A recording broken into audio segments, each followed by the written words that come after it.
It began with whispers in the corridors of Buckingham Palace, whispers so faint they could be dismissed as idle gossip, until they grew louder, sharper, and finally too dangerous to ignore. Prince William, once the dutiful heir, had crossed a threshold from loyalty to something far darker. Behind the gilded doors and beneath the heavy chandeliers, he was orchestrating what insiders were now calling a royal purge. 3 names. 3 destinies. 3 lives about to be erased from the annals of royal history as if they had never existed: Harry, Meghan, and Prince Anne. The plan was not born overnight. Sources close to the palace claimed William's resentment had been simmering for years, each scandal another spark, each betrayal another shove toward the point of no return. Harry's defection to America, his endless public attacks, Meghan's relentless manipulation of the press, Andrew's disgrace dragging the family name through the mud, each one, in William's eyes, a toxin corroding the monarchy's very. And William had decided he would no longer stand by.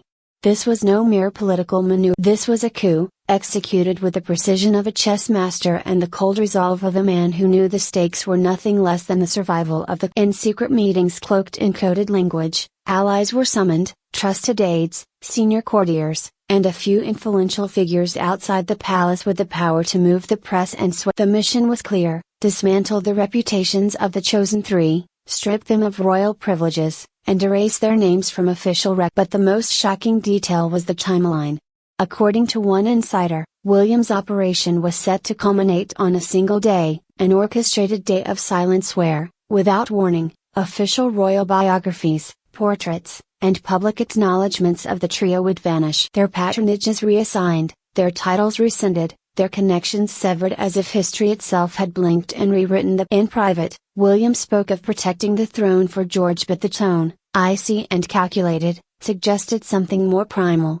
For every insult hurled, every family wound reopened, every time the monarchy had been made to bleed in public, William was preparing the ultimate retaliation. Harry, in California, remained blissfully unaware of the full scale of his brother's. He believed the palace could only retaliate through subtle leaks, the kind that vanish in a storm of daily head. Meghan, however, was said to be more suspicious.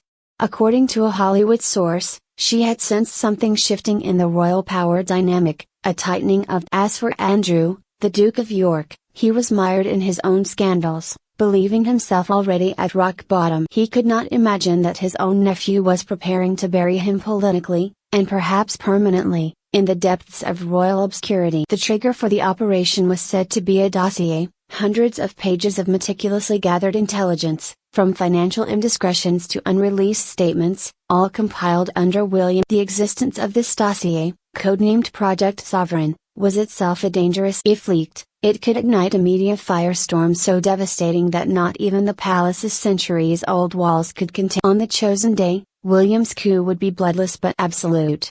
The palace press office, under strict instructions, would release an anodyne statement about structural changes within the monarchy, giving no clue to the drama behind closed doors. But as the news spread, the world would realize Harry, Meghan, and Andrew had vanished from the royal. Their names would be footnotes, their faces erased from official archives, their existence reframed as historical mistakes. The palace, meanwhile, would close ranks, projecting unity and strength while the true story, this story, remained hidden. And yet, for all William's precision, there lingered a dangerous question: could such a purge truly erase the damage?